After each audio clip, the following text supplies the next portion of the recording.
Word. And today's session is brought to you by Kids Mental Health Pierce County by the YES program, which is Youth Engagement Services. This is a program that I work with in Pierce County. I support youth that are impacted with suicide and homicide ideations and self-harm, and help youth get back into school systems, whatever that looks like for them, right? So not always the traditional school setting. And so this year we decided to together this webinar series to really support community members who work with youth, family members that work with youth, and based on the feedback, this was one of the things that staff and adults wanted when it came to supporting youth, really looking at how are we responding. And so today we're going to talk about the brain. If you have been in any of my sessions before, you know I love talking about our brain and how it really impacts an adult's relationship with the youth that they serve when we are in high stress. We're also going to learn about different strategies that we can support youth so that we can be more productive, right, with how we engage and how we respond to youth behavior. And we're going to learn how to support youth through different interventions when they are escalated. And for those of you that are able to, we're going to start, whether that's in the chat or please feel free to unmute yourself. And first, we're going to start thinking about what kinds of conflict are most common in your space of work, whether that's a school, a classroom, through advocacy within the court system. What kinds of conflict are most common? And I don't even mean just through youth, I just mean in general. Yeah, relationship breakups, that is painful. For youth and adults alike, right? But definitely can cause conflict. What other conflict do you see in your place of work? Whether that's between adults or conflict that you see between youth.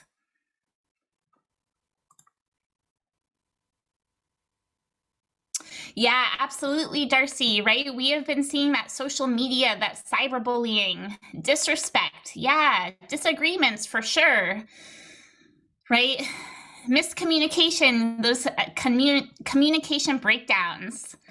Yeah, incivility. Ooh, absolutely. Yeah, so youth needing more of their own space at home. Many that are having helicopter parents that don't give them their own space and ability to grow.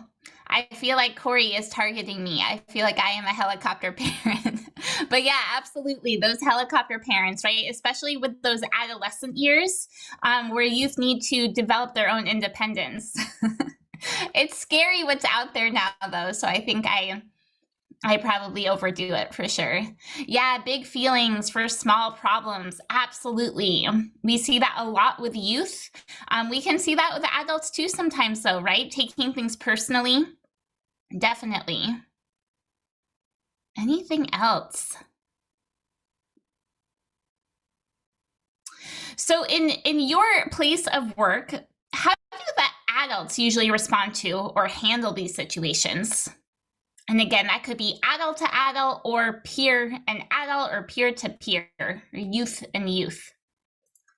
But how do the grown-ups respond to these situations?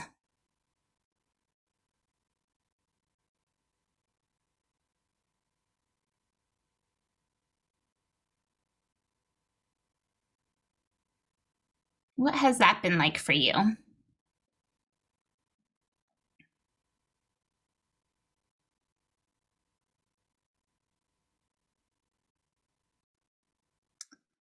So we're thinking about when there's challenges in the workplace, whether that's with youth or with adults.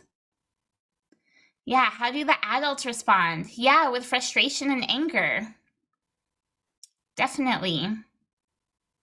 Absolutely. Kimberly's mentioning right now our staff are spent. That is so true. Right. And that's not just adults that work in school buildings, but that's adults that work with youth. Right. And we don't have many adults, more parents not responsive to the media issues. Yeah. Yeah, adults are more reactive than proactive. Absolutely. Right. And, you know, this year, it has felt a lot like playing whack-a-mole with the challenges, with some of the problems that we are facing. Yeah, sometimes adults can ask for tips, ask for help, and then say that they don't have time to learn them. Absolutely. And it's interesting, I spend the majority of my time in school buildings, working with principals, working with staff, with school counselors, school social workers. And I kind of had this aha moment yesterday. I was in a middle school building in the Renton School District, where it's true, what somebody had mentioned earlier, like staff are just so spent that even if I am giving little tips in my mind that seem little, for many staff members, it still feels like, drinking water from a fire hydrant. It's so much information with all of the changes.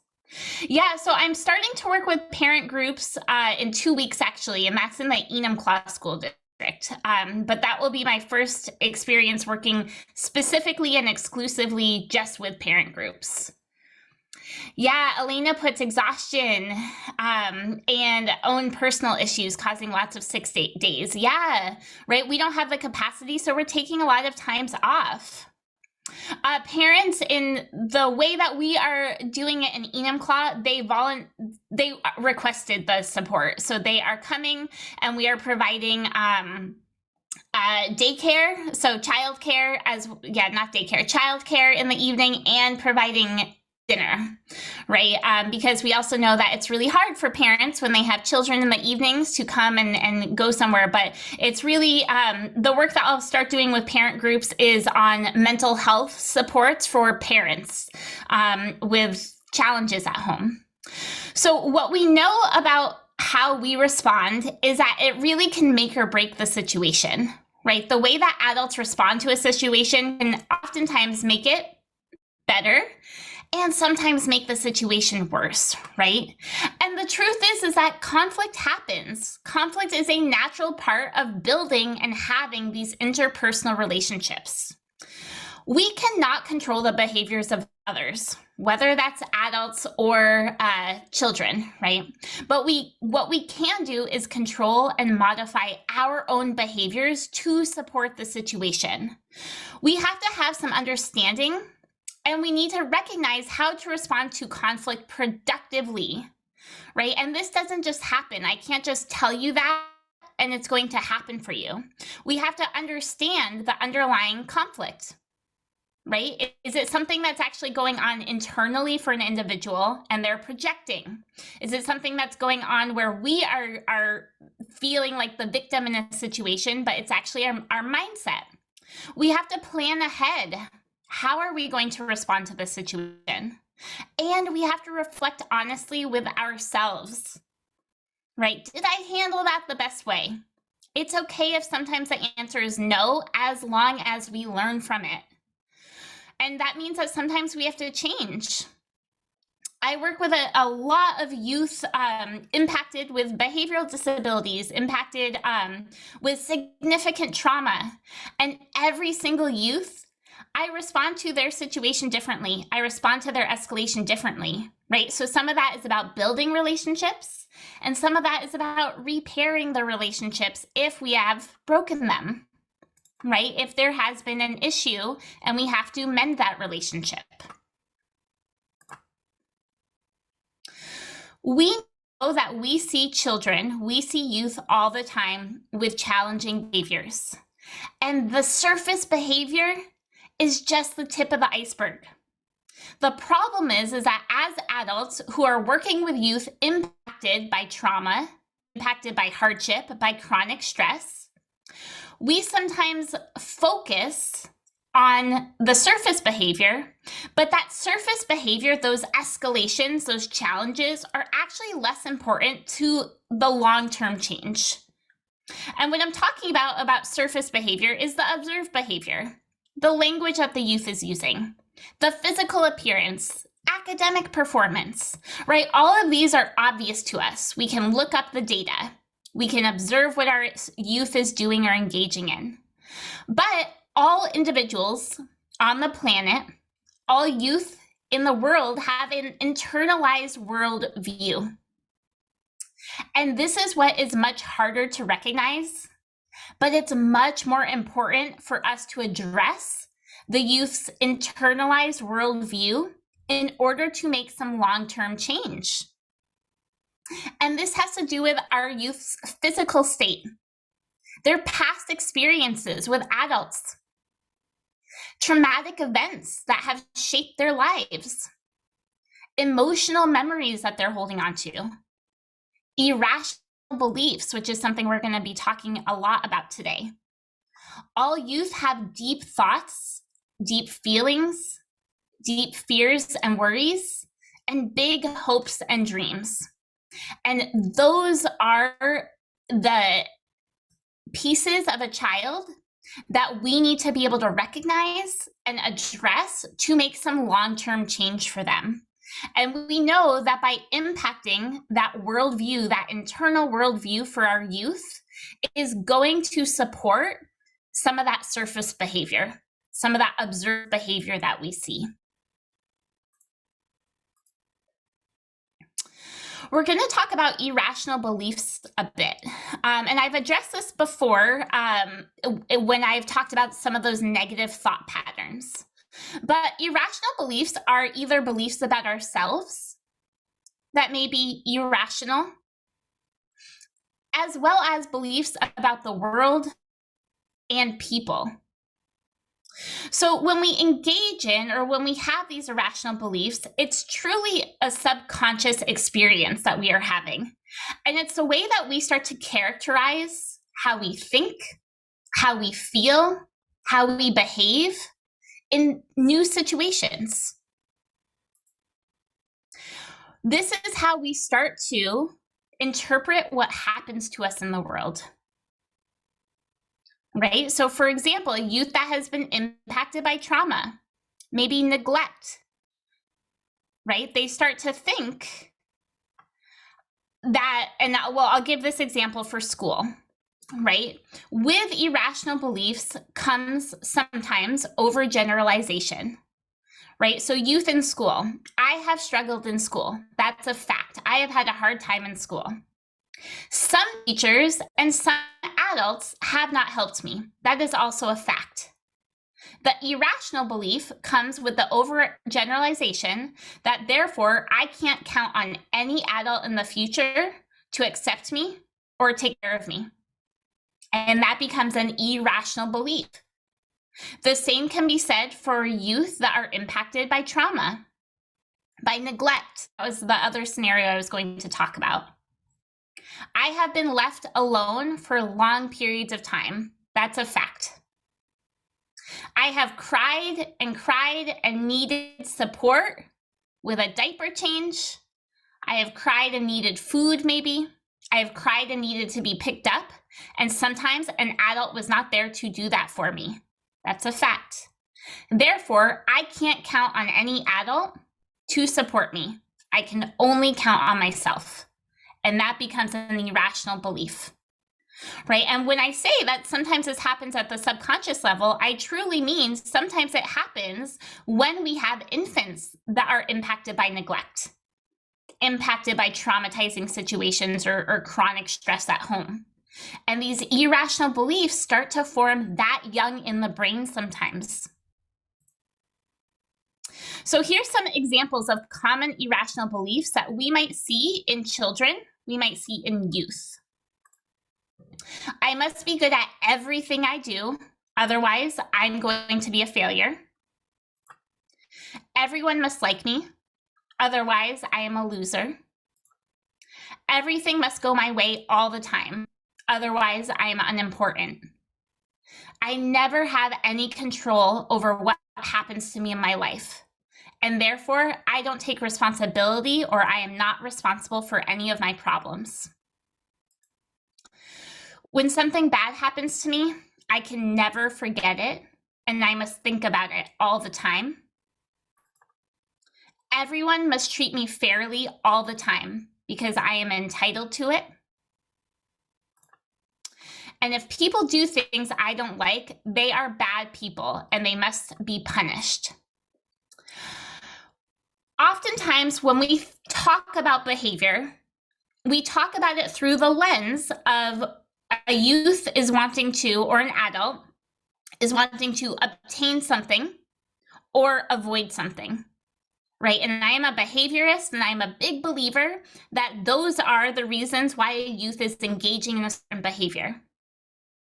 And it is important to recognize that for many of our youth, there may be some of these underlying irrational beliefs that are causing them to want to obtain or gain something or avoid or escape something. And these are just 7 examples, right? We know that our youth come in with their own prior experiences, which may be creating some of these irrational beliefs within them. Are there any questions or comments about these irrational beliefs?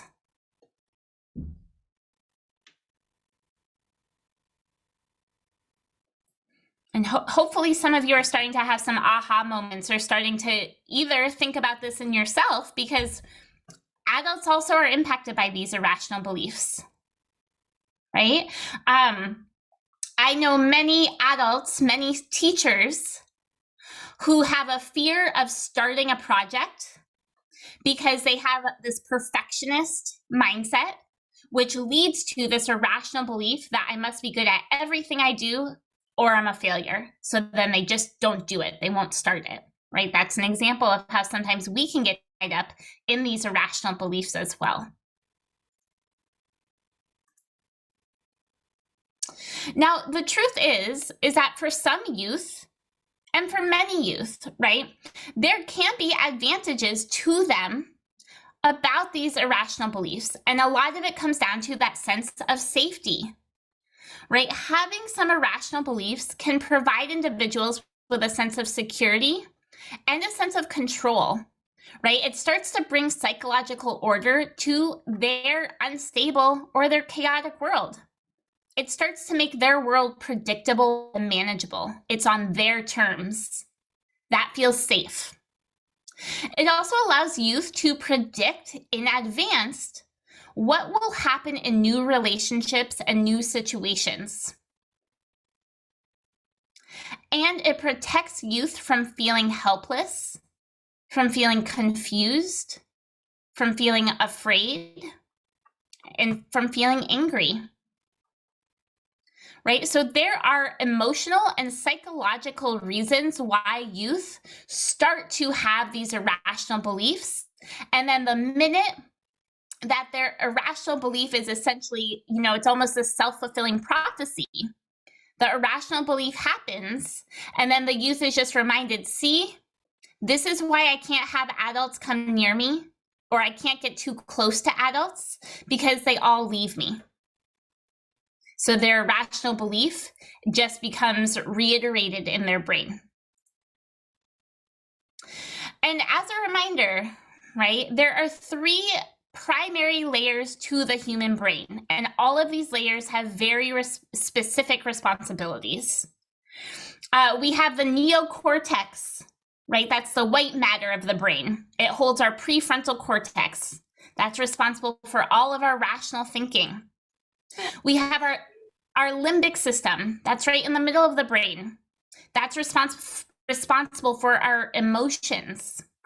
The limbic system is also what's responsible for storing memory, which is why oftentimes some of our more intense memories are tied to an emotion. And then lastly, we have the reptilian brain, right? That's the first part of our brain to get developed. And that brain is responsible for us to survive, right? That fight, flight, freeze, and fawn. All of that takes place in the reptilian brain.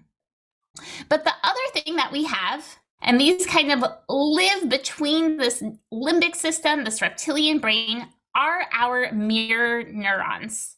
And so we're going to start talking about and starting to understand how we start to respond in conflict has a lot to do with these mirror neurons. The limbic system, like I had mentioned earlier, right? It's in the middle of our brain, and it's that emotional part of the brain. And this formed after birth. It's fully developed during puberty. Our limbic system is what is in charge of how we evaluate what's going on in the world, right? It starts to assign meaning to what our body is perceiving, right? So our limbic system is responsible for our brain telling us if something is dangerous or something is safe. And therefore, it works really closely with the reptilian brain because our limbic system drives the emotion and it tells our reptilian brain what response we need to have based on that emotion. Fight, flight, freeze, or fawn. We also learn our emotion through attachments. So when we do not attach as young children, that might mean that we are also not learning some of the critical emotions. Empathy. We see that youth who were diagnosed with reactive attachment disorder have a really hard time empathizing with other individuals. That part of the brain has not been developed yet. So again, this part on the left-hand side you see is the amygdala that really wraps around our limbic system. Okay, so that's the amygdala. That's the part that tells our reptilian brain, our brainstem, what emotion we are feeling given a specific situation.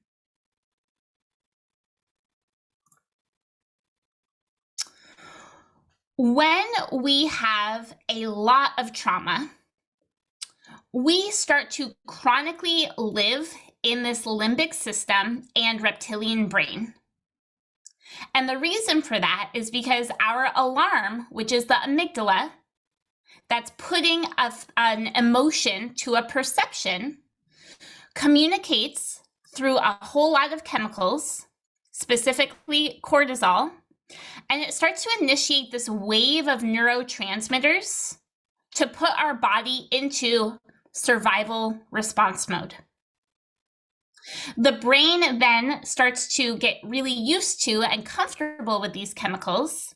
And because of that, our brain starts to reorganize to reflect how much our body is producing these stress hormones or these stress chemicals, such as adrenaline and cortisol. When we start to stay active in our amygdala, when we are chronically figuring out if we're in a safe situation, and we know that many youth that we work with are chronically trying to figure out if they're in a safe situation, our amygdala stays active full time. And so we continue to release cortisol to try to calm our brain down. But what ends up happening is that our brain becomes like hijacked essentially by the amount of cortisol we have. And our limbic system is not able to regulate emotion. And therefore, the primary emotion that people start to feel when this happens, that our children, our youth start to feel, is fear. That's the primary emotion that comes when our brain is hijacked by too much cortisol. And one of the reasons for that is because, and I'm going to flip back here, the prefrontal cortex, the neocortex that sits, the prefrontal specifically that sits right in front of our limbic system, when that part of our brain becomes fully developed, our irrational fears actually go away. And that part of the brain doesn't get developed until we are in our mid to late 20s. And so, for example, if you were a young child that used to be afraid of the dark, and now you are not afraid of the dark anymore, a lot of that is because as our prefrontal cortex develops, we start to lose some of our irrational fears. But if our prefrontal cortex is storing cortisol, because that's where it gets stored when we have too much of it, we are unable to lose some of these irrational fears or irrational beliefs. And again, I just want to show you a close-up, right, on the left-hand side, the amygdala. that orange line, that is the part of our brain that is determining what is something that we should be scared of or what is not a threat to us. The amygdala lives right next to the hippocampus. That part of the brain is what's responsible for getting these stress hormones into our brain so our body feels prepared to survive through fight, flight, freeze, or fawn. So the hippocampus goes into overdrive, continually releasing cortisol, which ends up getting stored in our brain.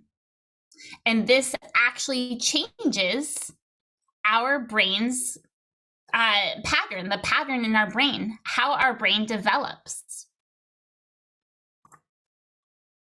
And I have probably used this slide before for some of you that have been in previous sessions, but just as a reminder, cortisol can create hunger, chronic fatigue, hostility, depression, right? A lot of things that we see in some of our youth that are impacted with trauma.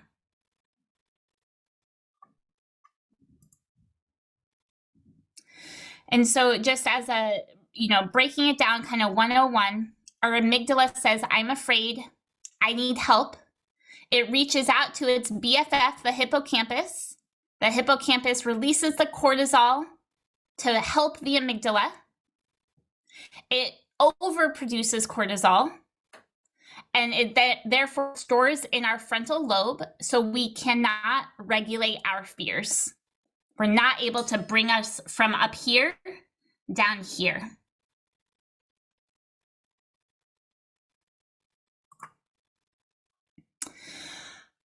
Sometimes, and you may have heard this before, I'm going to show a video in a minute that you may have seen, but we call this flipping one's lid, right? And this may be familiar to you, right? So this is a physical example of our brain, what happens, right? So if we put our thumb in the middle of our hand, we put the other 4 fingers down above our thumb.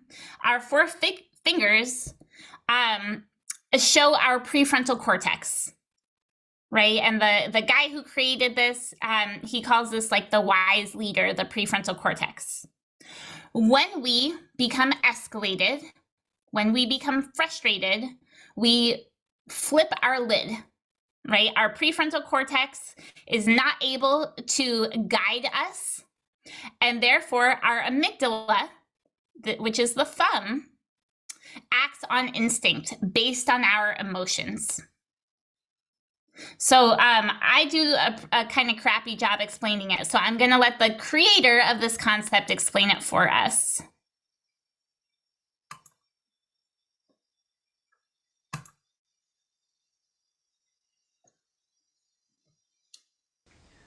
One of the most rewarding experiences for me has been to study brain science and apply it to the experience of parenting. And the hand model of the brain that I use to teach parents is very useful to understand that. So if you take your thumb and put it in the middle of your palm, put your fingers over the top, this is a very useful model of the brain. And when we can actually see in front of us what's going on in the brain, then we can change what the brain does. So let me walk you through very basically what happens in this brain and the structures in it. And it goes like this. The spinal cord comes up representing the wrist, and then you have coming up into the skull the brain stem and the limbic area, which work together to help regulate arousal and your emotions and the way you have a fight, flight, freeze response. These are below the cortex, the limbic and brainstem areas, and the cortex is this higher part of the brain that allows us to perceive the outside world, to think and reason. And this frontmost part of the brain, right behind your forehead, so the person's oriented like this, is actually the part that regulates the subcortical, limbic, and brainstem areas. This regulation is very important because sometimes we can have all sorts of things happen in our life. We're tired, we're exhausted, someone pushes a particular emotional button, and we can flip our lids. So rather than being tuned in and connected and balanced and flexible, we can lose all of that flexibility, even lose moral reasoning, and act in ways that are terrifying to others, including our children. Now, you can actually bring yourself back online and come back to the high road and make a repair with your child, and that's important to explain to them. And you can also use this hand model of the brain to explain to children, even as young as 5 and 6, how to understand when their emotions are rising up from the brainstem and limbic areas here, and how it's overriding the prefrontal area and making it so they may be about to flip their lids. So I've had kids come tell me that they're about to go flip their lids and they need a break. They need a timeout. And by even just naming that, they can tame it. And that's the power of using the hand model for ourselves and our children to help us all make sense of what goes on in the emotional communication that we have in the course of day-to-day life. All right, so you all will have access to that video if you want to watch it again. Dr. Daniel Siegel, and he says it much more eloquently than I do. But there's one thing I want to note about what he says that I think is really important, is that Dr. Siegel is explaining the flipped lid concept to parents in order for parents to be able to explain to their children why the adult got mad, why the parent escalated. And I think that that's really powerful, right? Anybody that has worked with children, anybody who has children, knows that sometimes we escalate, right? Sometimes we flip our lid. We get so frustrated, and that happens. And to be able to verbalize that and vocalize it and process it with the child afterwards is really powerful. And, just as a reminder, when we are experiencing that flipped lid, when we are so escalated, it's not necessarily us being rational. We can't be rational, right? Our prefrontal cortex is not working in the moment. We are responding through our emotion that perceives that we are in a dangerous situation, whether that's physically, mentally, or emotionally, and is putting our body in the reptilian brain to fight, flight, freeze, or fawn. And we all experience these differently. And our youth experience these differently, right? For youth that experience fight, we might see, temper and angry outbursts, overly assertive, impulsive decision-making. For flight, we might see over-worrying, hyperactive. We often are, not anybody in this group, but in the United States, I would say we are quick to diagnose youth with ADHD. And we're not necessarily looking at what is the underlying, below the surface issues or concerns going on. With freeze, we see disassociation. And I am seeing that more with youth this year than ever before. Just completely detached. And then that last one is fawn, right? The youth that are always being a people pleaser, really codependent, struggles to stand up for themselves, struggles to say no, a lack of boundaries.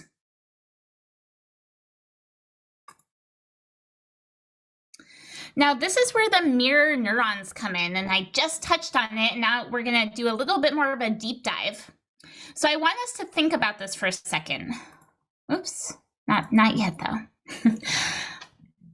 Kids in stress create in adults their feelings. When our kids are feeling overly stressed, they create those feelings in us. And if we are not trained, we will mirror their behavior. It's like a wrecking ball. And this is because we are wired to connect. We have mirror neurons in our brain to help us connect. This is why one of the signs of, of baby development is when your baby smiles back at you for the first time. You smile at your baby and your baby smiles back. That is mirror neurons working the way that they are supposed to. When we see a youth that starts to escalate, if we do not know how to support ourselves in this moment, we will escalate with them. And that's because we start matching how they are responding in the situation. And there's a couple books. I know this slide has referenced one of Dan Siegel's books, the guy that created the concept of flipping lids. But the other thing that I want to reiterate or to think about, and this has to do with little kiddos, right? So if you have little kiddos or if you work with little kids, like the toddler years, 2, 3-ish, 18 months, that around that age, that's when mirror neurons really start firing. And so oftentimes as adults, when we are thinking rationally, when we have little kids that start to throw a temper tantrum, we just kind of start talking quietly with them, and we're kind of maybe we start to get a little bit more irritated because the temper tantrum isn't going away. And the more that we start escalating, the more that we see our little toddlers escalating too, right? It's those mirror neurons working. And the same happens in adulthood, right? There's this cause and effect. And so we know, and the metaphor essentially that I'm using today is taking the high road and the low road when we are thinking about social interactions.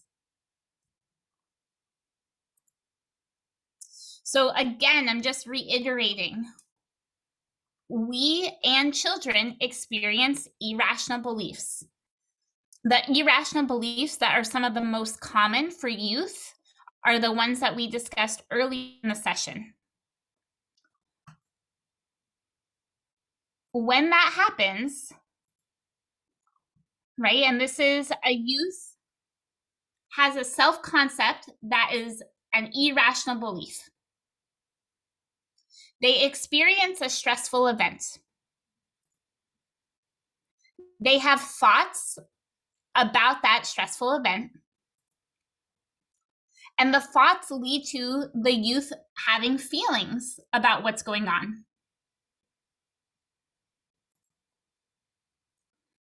The feelings turn into an observable behavior, the tip of the iceberg.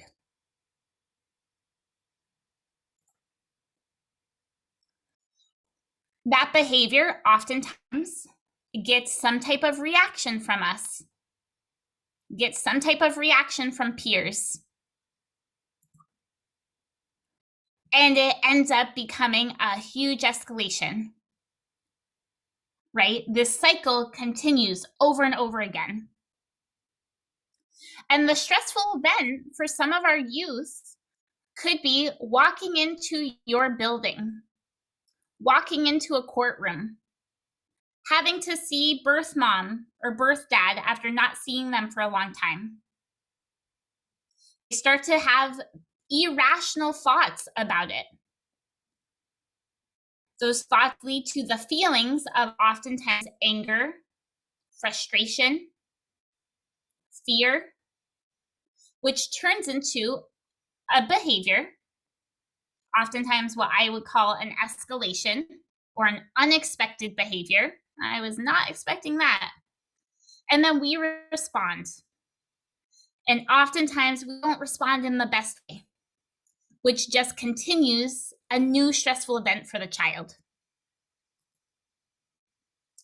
This ends up being the paradigm of behavior. And this is from Life-Space Crisis Intervention. And this is LSCI has a couple, at least one school out in Ohio, I believe, and just focusing on supporting youth with significant behaviors, right? So a stressful event occurs.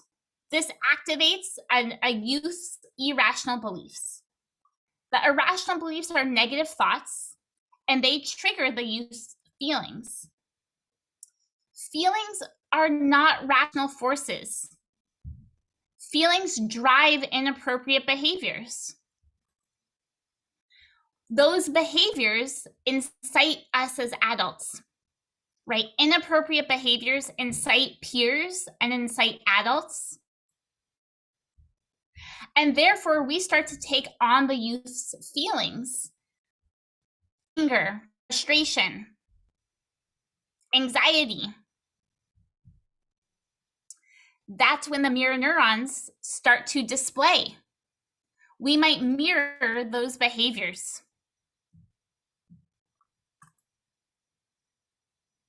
What ends up happening is that the negative adult reaction just increases the youth's stress. And it escalates the conflict into essentially a power struggle that nobody is going to win. And the cycle continues.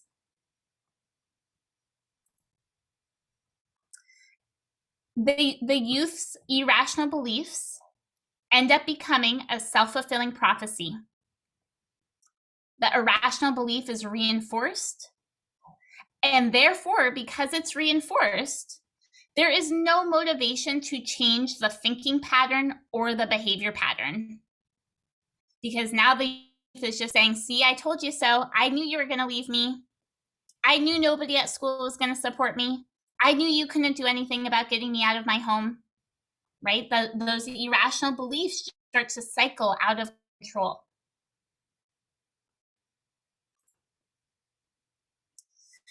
And this is essentially what that looks like, right? It's just repeated patterns of behavior and reactions. Repeated patterns of the same behavior, the same reactions. Repeated. And then a massive crisis ensues. It becomes really hard to help youth get out of this conflict cycle once it starts to spiral into crisis. Because what happens in this conflict cycle is that our thoughts, our feelings, and our behavior become patterns. And for however old a youth is, if you work with youth that are 12 years old, if they've been engaging in this conflict cycle for the last 8 years, what we know about patterns of behavior is that for about every year that we are engaging in an inappropriate behavior, it's that many months to break the behavior. So if a youth has been engaging in this cycle of behavior for 8 years, it's going to be 8 months of support, of cognitive behavioral therapy, of interrupting this conflict cycle in order for the youth to start to disintegrate some of those irrational beliefs that they have.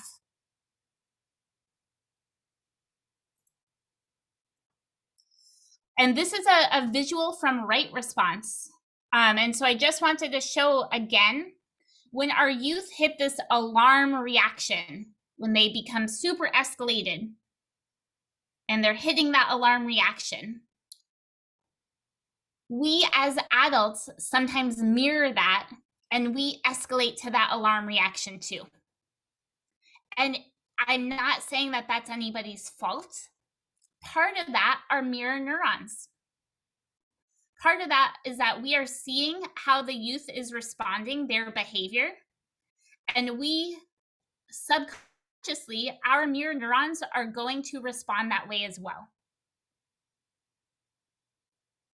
And mirror neurons, like back in like Neanderthal days, were necessary, right? When we only really had a reptilian brain and a little bit of a limbic system and not much of a developed prefrontal cortex, right? At the beginning of time, we needed mirror neurons to survive. Because if I was being attacked, I needed to also get into that same zone. I would not be able to verbally de-escalate somebody. So this is how our brain, through evolution, has created these mirror neurons, right? It's to survive. But now we have skills, we have tools. So we don't need to just hit that alarm reaction with our kids. We can stay at baseline so that while our kids are up here, instead of us matching those mirror neurons up there, our kids start to de-escalate and match our mirror neurons down here. Any questions about that?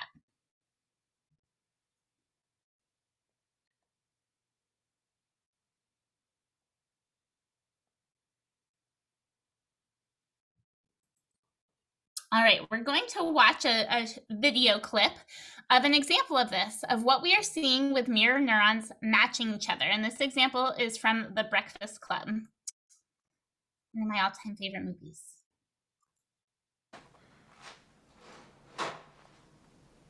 And I should say there might be cuss words in this clip. Forgetting, I'm just telling you now. There might be a cuss word or two.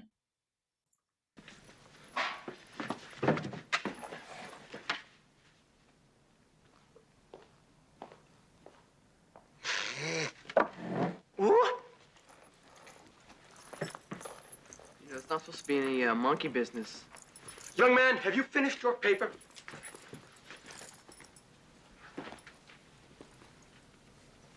Come on, Bender, don't screw around. What are you gonna do? Drop dead, I hope.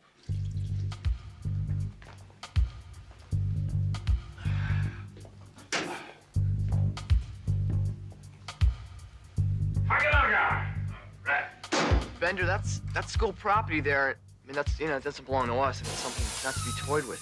It's very funny. Come on, fix it. You should really fix that. Am I a genius? No, you're an asshole. What a funny guy. Fix the door, Bender. Everyone just shh. Listen, I've been here before. I know what I'm doing. No, fix the door. Get up there. Shut up! Shut up, damn it! Why is that door closed? Why is that door closed? How are we supposed to know? We're not supposed to move, right? Why? We're just sitting here, like we're supposed to.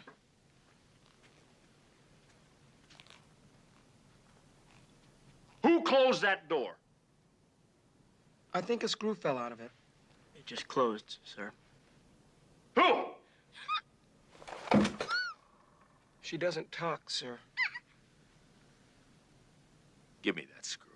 I don't have it. You want me to yank you out of that seat and shake it out of you? I don't have it. Screws fall out all the time. The world's an imperfect place. Give it to me, Bender. Excuse me, sir. Why would anybody want to steal a screw? Watch it, young lady.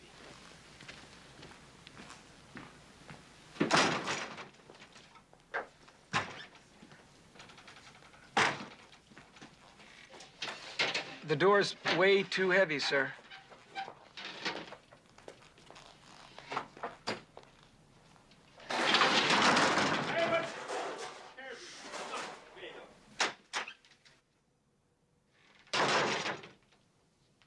Andrew Clark. Get up here. Come on, front and center. Let's go. Hey, how come Andrew gets to get up? That's right. If he gets up, we'll all get up. It'll be anarchy. Okay, watch the magazines. It's out of my hands. That's very clever, sir. But what if there's a fire? I think violating fire codes and endangering the lives of children would be unwise at this juncture in your career, sir. All right, what are you doing with this? What are you doing with it? Get out of here, for God's sake. What's the matter with you? Come on. Well, the school comes equipped with fire exits at either end of the library. Show Dick some respect. Let's go. Go. Get back in your seat. I expected a little more from a varsity letterman. You're not fooling anybody, Bender. The next screw that falls out is gonna be you. Eat my shorts. What was that? Eat my shorts. You just bought yourself another Saturday, mister. Oh, crushed. You just bought one more right there. Well, I'm free the Saturday after that. Beyond that, I'm gonna have to check my calendar. Good, because it's going to be filled. We'll keep going. You want another one? Say the word. Just say the word. Instead of going to prison, you'll come here. Are you through? No. I'm doing society a favor. So? That's another one right now. I've got you for the rest of your natural-born life if you don't watch your step. You want another one? Yes. You got it. You got another one right there. That's another one, pal. Cut it out. You through? Not even close, bud. Good. You got one more right there. You really think I give a shit? Another. You through? How many is that? That's 7, including the one when we first came in and you asked Mr. Vernon here whether Barry Manilow knew that he raided his closet. Now it's 8. You stay out of it. Excuse me, sir, it's 7. Shut up, Pee-wee. You're mine, Bender. For 2 months, I got you. I got you. What can I say? I'm thrilled. Oh, I'm sure that's exactly what you want these people to believe. You know something, Bender? You ought to spend a little more time trying to do something with yourself and a little less time trying to impress people. You might be better off. Right, that's it. I'm gonna be right outside those doors. The next time I have to come in here, I'm cracking skulls.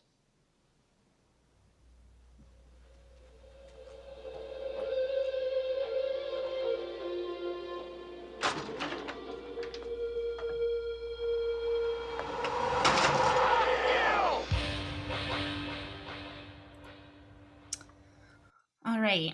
So in that clip, right, we see that Bender, he is full of irrational beliefs about himself, right? And now it's funny watching The Breakfast Club because, like, I totally do that thing where I'm like, oh, this kid's so trauma impacted, and what could we do? What types of interventions could we do for him? But we know that there's some self-concept, right? Some irrational beliefs going on with Bender. And there's a stressful incident that's occurring, right? So he's having thoughts about it that manifest into feelings, and he has some observable behavior, right?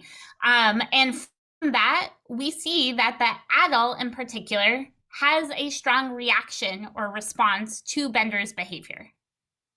And it just continues to cycle and cycle. And this happens all the time, whether or not it's in classrooms or school buildings or organizations.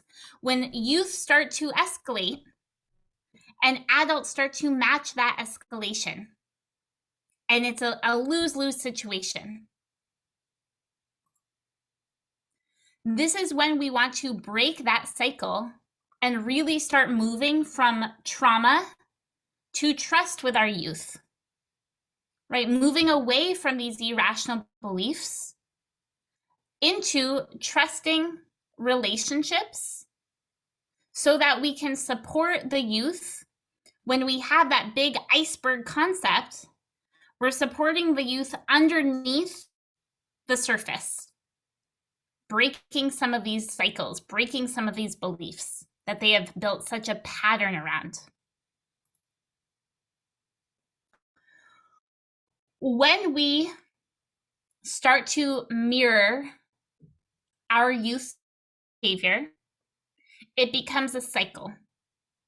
We don't know how to do differently. And the cycle occurs when both individuals react at the low road level. And again, we call it the low road because that's the part of our brain that we are responding from, the lower part of our brain. The higher part of our brain, our prefrontal cortex, the highest part of our brain, that's not how we would respond. So when we react at the low road level, that's when we flip our lids. That's when we escalate.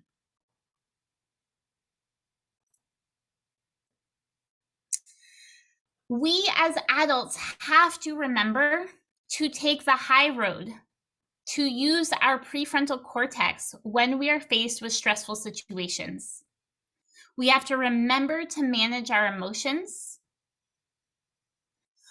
But at the same time, we have to work with youth to teach them how to take the high road, how to go into that prefrontal cortex when they are faced with stressful situations. It's our job. The prefrontal cortex, like I said earlier, does not get fully developed until our mid to late 20s. It only gets fully developed when we are provided with opportunities to access it.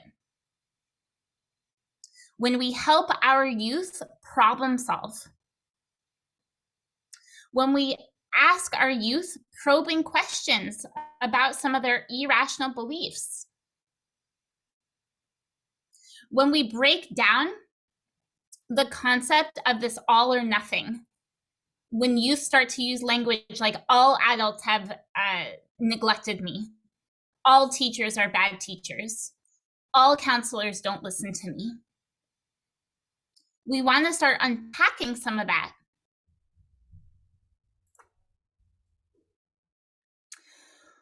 When we flip our lid, right, as the intensity of our emotions start to increase, the rational part of our brain, the prefrontal cortex, starts to decrease. How we control our behavior. When we flip our lid, our ability to process language decreases. And that's because communication is held in the limbic system. When we are overcome with a lot of emotion, we are not able to communicate as well. I don't know about you, but when I am irritated and frustrated, I'm not the best communicator with what's coming out of my mouth and also how I am hearing things. Our memory of the situation also becomes distorted, right? Which means that because memory is stored in our limbic system, if we are full of a high intense emotion such as anger, our memory of the situation is not going to be stored through fact. It's going to be stored through emotion. So when we think about that, we have to consider, what does this mean to adults as we implement proactive strategies? What does that look like for us? The first thing we have to consider is monitoring ourselves for mirroring behaviors that keep us from connecting. Now, our mirror neurons also mirror behaviors to help us connect. A smile, right? When a person smiles at us and we smile back, those are our mirror neurons connecting to somebody. But the two common reactions for mirror neurons that keep us from connecting is the first one, that we might experience unfamiliar or uncomfortable emotions. Therefore, we start to retreat or we pull back from the youth. And because of that, we avoid confrontation. We also avoid youth accountability. And I will tell you, that happened to me so often my first few years of teaching, right? And this was probably this was like 2010-ish. And I would get so anxious when I would see a student of mine start to escalate, start to get angry when I would put a boundary on them. And because of that, I would then withdraw. I would not put the boundary on the kiddo because I didn't want to have that confrontation with the kid. But in that confrontation is where, as long as I was able to control myself, is where youth accountability is taught and where growth happens. And so sometimes we have to dive in a little bit to that unfamiliar or the uncomfortable to help our youth grow, to help our youth take accountability. Now, the other thing that can happen is that we become hooked and we mirror the youth's feelings and behavior by escalating, by getting pissed off and getting mad at them. And again, that oftentimes turns into a power struggle that we can't get out of. Just like what we saw in the Breakfast Club clip, right? Bender gets eight weeks of Saturday detention, and that teacher also does. He's there with him. How many of us have ever said, like, don't do that again? You don't want to know what's going to happen, right? If you do that, and then in my head, I'm like, what happens if they do it? So we don't want to become hooked and mirroring the youth's escalation. So a couple things to remember. During conflict or during crisis, we want to act like a thermostat. We don't want to act like a thermometer. We don't want to raise ourselves. We want to set the temperature. And I mean set the tone. For me, that means when I am supporting a youth who is escalated, I am consciously telling myself to take deep breaths. Taking breaths slows our nervous system. It physically helps our nervous system. Thank you, Sally. I did not come up with that, but I love the analogy, so I'm sticking with it. We also, want to think about the self-talk we are saying to ourselves. I personally, when I am in situations supporting a youth in crisis, I remind myself that the situation is not going to last forever. Right? It is going to end. I tell myself, I am not the one having a hard time right now. The youth is really impacted. The youth is having a really hard time. I am not having a hard time. Now, I am still reminding myself to breathe, because anytime that we start to see a youth escalate, it's going to feel normal to us to get sweaty, maybe get red in the face, get a little blotchy. Maybe have a hard time thinking about the next thing that we're going to say. That's okay. In those moments is when we breathe. If you don't know what to say in the moment, don't say anything. Just breathe. Keep yourself calm and setting that temperature. What you say, what any of us say, makes such a difference in how our youth are going to either de-escalate or escalate. And a huge barrier to connecting and supporting our youth is when we start to engage in you messages. That does not lead a youth into trust. That leads the youth into spiraling more into that conflict cycle. And when I talk about you messages, I'm talking about, can't you do it right? You're in trouble. With your attitude, you're not going to succeed. Your parents are going to be disappointed. I'm disappointed. You've made me disappointed. You don't listen, do you? You don't use your head.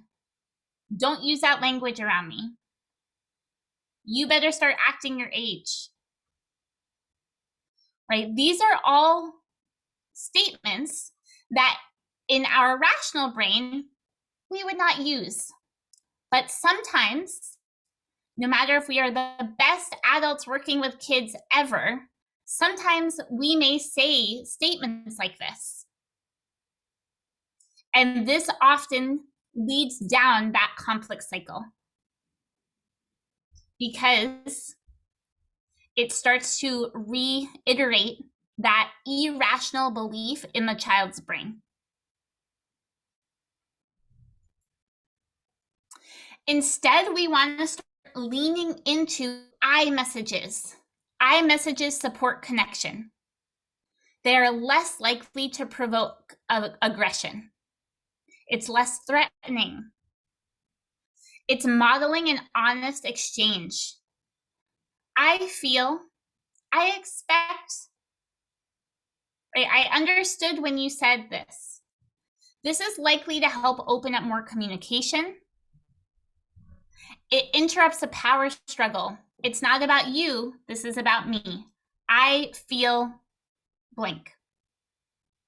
It's helpful in releasing adult stress, but in a healthy way, because we start to process in our head, really, how are we feeling about the situation? We start to process in our head, what did the child say? And youth are more likely to listen to us. We're not putting blame on anybody. I must have misheard you. I guess I misunderstood, or I guess I misheard. Let's talk about it together. When you find yourself about to lean into maybe a you message, and you messaging doesn't have to be like this obvious, right? I've heard teachers say, you're violating me to a student when the student arrived late to class, right? First of all, that word is completely inappropriate for a student arriving late to class. But also, what's a different way that the teacher could have used an iMessage? I have expectations in my class. I expect students to come on time. It's important for your learning. I want to learn with you. I miss you when you're not in class, right? So anytime you find yourself using you or starting a sentence with you, then pause, take a deep breath, and think about how you can reword it in an I statement or an I message.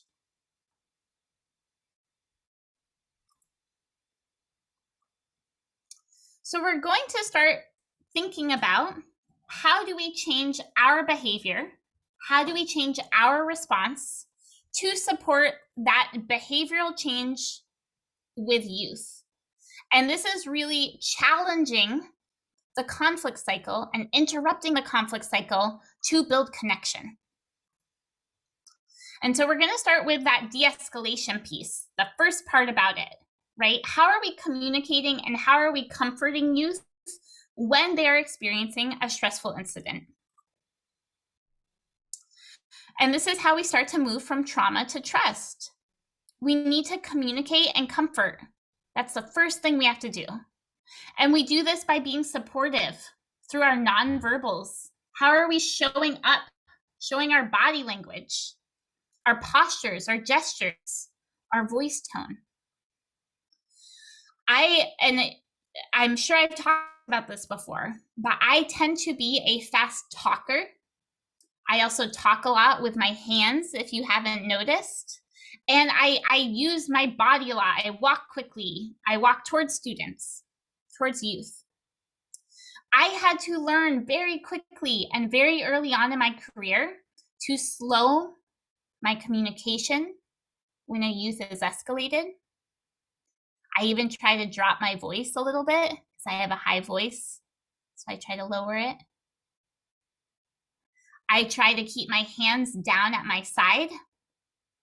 I'm very conscious now not to fold them in front of me, because that can give off the wrong nonverbal messaging. So I'm conscious of myself. I want to make sure that the physical needs of my youth are being addressed. And I will give one example of this.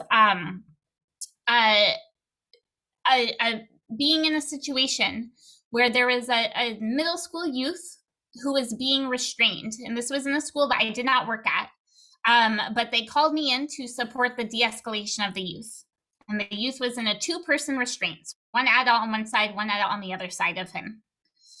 I walked in, and the first thing that I noticed is that the youth had like snot all over his face, crying hysterically, just a lot of snot. And it's like, the first thing I said was like, offer the kid a tissue, right? There's a level of respect that we also need to make sure that we are supporting our youth with. Are they hungry? Do they need water? A tissue, going to the bathroom, right? There's those pieces where we also want to make sure that they're keeping their dignity and we are showing them respect. And we want to provide support. And sometimes it's just that psychological and emotional presence. Sometimes it's not saying anything at all, just being there for them. I hear what you are saying. I see that you have a lot of emotions going on right now. I hear that you are scared. Yeah, fruit snacks. That's a perfect example. I'm also a big fan personally of fruit snacks, right? That communication and that comfort. It shows that unconditional peace. You're going through something, you're super angry, you're super escalated, and I am here for you unconditionally.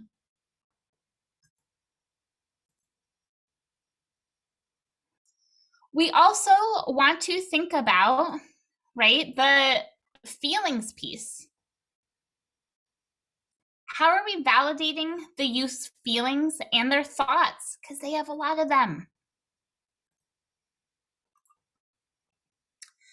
And we do this through listening. Listen and respond to the youth's emotions, to the youth's thoughts. We know that feelings are not always fact, and they're still important for the youth. In that moment, what the youth is feeling is their truth. So attune and decode to their larger experience, which really means understand that whatever they're feeling and whatever the thoughts that they're having, their thoughts in the moment based on their experiences, not ours. It's okay for them to have big feelings that we're going to process later on. But in the moment, let them explore those feelings. And make sure that we are restating their behavior, their thoughts, and their feelings without judgment. It's also important to avoid statements like, it's time to calm down now. Let's start calming down. Right? Because as we know, feelings are on their own timeline. Emotions are on their own timeline.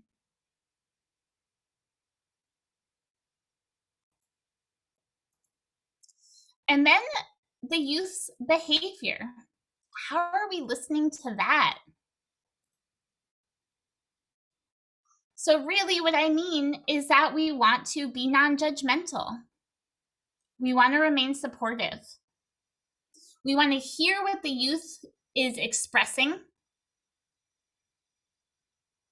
observe what the youth is engaging in, and restate what the youth has shared with you to make sure that you are understanding their perspective. This is so powerful to help them de-escalate. We want to create physical and psychological space for the youth to share more.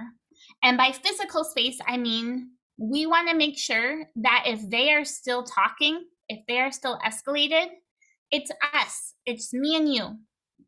You are my number one priority right now.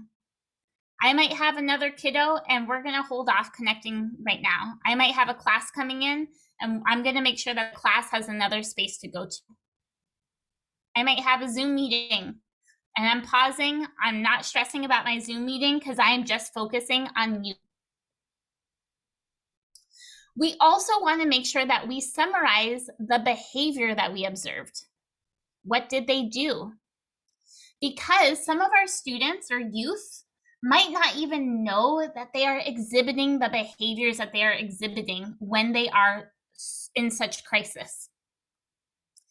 And we want to talk to them about it without shaming them. We don't want to put blame on them. We just want to summarize what we saw in a non-judgmental way. What I hear happened, what I saw happen is, does that sound correct? Right? Tell me more about that. Using language like that.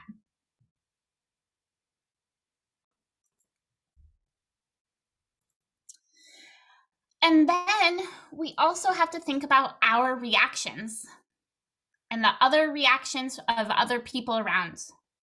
This is the opportunity for some new self-concepts for the youth, some new beliefs and new behaviors to develop based on how we respond. That is how we break the cycle. That's how we interrupt the irrational beliefs. When we are reflecting to the youth what was shared, we want to help them process through specifically decoding the thoughts that they had about the situation, the feelings that they felt that were manifested, and the behaviors. Literally walking them through this. Talking to them about it, being transparent. Let's talk about what the stressful event was. What were your thoughts in that moment? How did you feel? What was the behavior? How did I react? How did other adults react? Right now, you would walk them through this after the crisis, after the escalation, right? This would be part of the processing and the reflection. We want to place the behavior and the situation in context to what happened. And we want to make sure that we communicate our support. Yeah, right? When you express that behavior, it's a problem, and we're going to work through that together. It's an unexpected behavior. It frightens people. I got scared, and that's not the end all be all. Let's work through it when you have those feelings. Let's work through it when you start thinking that thought to interrupt it. And talk to them about ways that they can repair, restore, and reconnect after the situation occurred. What do they need from adults?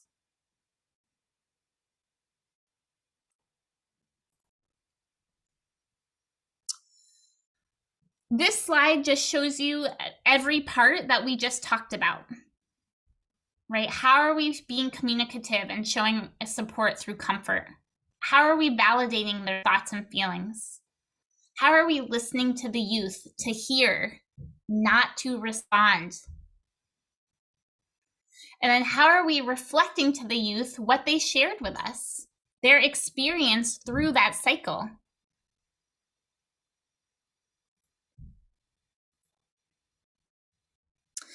I want to think about now, for you, and feel free to drop this in the chat. What are some signals, physical, emotional, cognitive, that you are being caught up in a youth's conflict cycle? What starts to happen to you?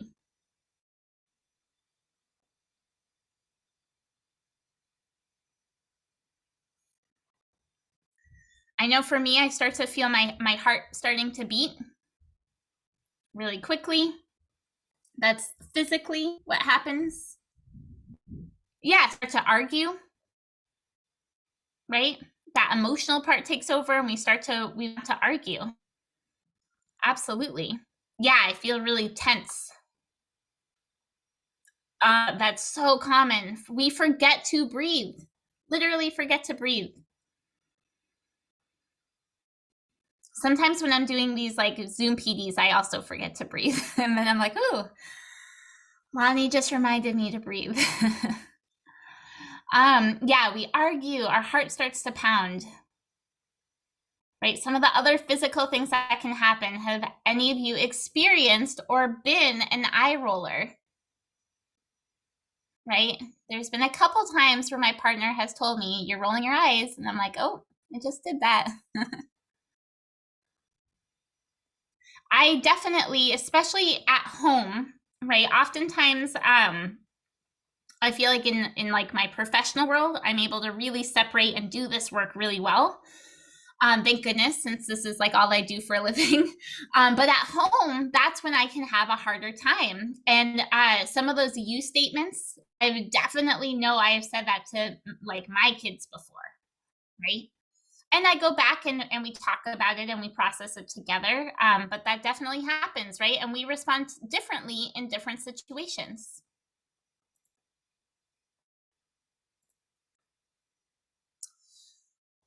Any strategies that you all have that help you shift to a calmer, more supported place when you are faced with an escalated youth? And I told you some that I have, right? I breathe, I do positive self-talk. I'm trying to, if there's opportunity, which is not always possible, sometimes I'll take a walk before I have the conversation or before I start processing. Yeah, doing breath work together is so powerful. Yep, identifying what color I am in, absolutely. Yeah, using Kelso's choices. And that's a good reminder for our kids too, right? That they also have to do that. Or what does that look like for them? Absolutely. And for those of you that don't know, Kelso's Choice is it's an SEL curriculum that is used in schools. Yeah, the feelings wheel. I don't know if any of you have been watching or Brene Brown's new HBO. I'm like totally blanking on the word series. I don't know if it's a series, but Brene Brown, who, you know, she's a social worker. She's written many books. She has a lot of podcasts out. She's awesome. She has a new a new HBO series out right now, based on the most recent book that she just put out. And I'm like, there's some stuff I love about Brene Brown. Some stuff I'm like a little on the fence about, which I know mental health world can be like, what, Tovah? You're not allowed to say that. But the one thing I will say that was so powerful in her HBO series is she was talking about emotions, and that the average person in the United States can name 3 emotions, right? And probably when I say that, you all know the 3 that I'm talking about. It's anger, happy, sad. But in reality, there's like 100 different emotions that we can feel. I think actually there's like 86 that we can feel at any given time. But we become so quick to label everything we feel as angry, happy, or sad, right? And so using a feelings wheel or an emotions wheel can be really cool to actually label what is the specific feeling I have. Right? It's not just happy, but what is it? Excited? It's not just sad, but is it fear or anxiousness? Right? So it's I love that for kids, using that with kids too. Yeah, sometimes we have to try to de-escalate ourselves, right? How many of us have been in work situations before where in your head you're like, today is not the day. I spilled my coffee this morning. My kids were late to school. My dog threw up in the bedroom. Like, today is not the day, but any day could be the day, right? So it's always important to know what can de-escalate us.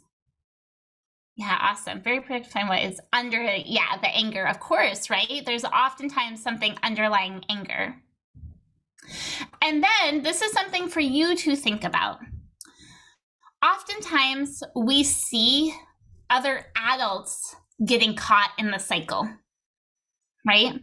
There have been many times where I have watched adults in the power struggle, and I'm just like, oh, buddy, you are not getting out of that, right? That power struggle has a strong grip on you.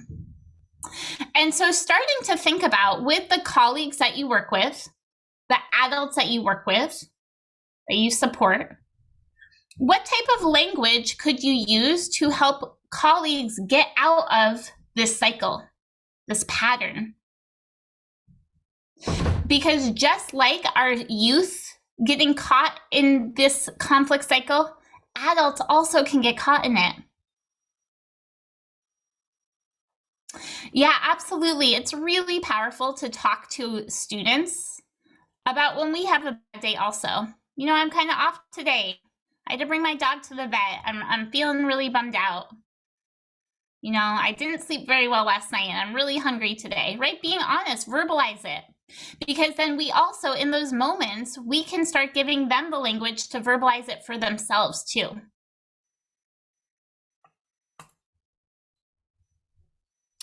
And then again, for you to think about, what strategies could you use to help a youth who is struggling emotionally, behaviorally? And some of you already put stuff under here, right? Like a breathing together, using an emotions wheel, using a feelings wheel. Once you start to get to know the youth more, right, you can start taking walks, grounding yourself, some mindfulness practices. If you work with therapists or if you work with counselors that do cognitive behavioral therapy, help having them provide some opportunity too, giving you some ideas to help youth interrupt that cycle and interrupt some of those irrational beliefs. All right, are there any questions?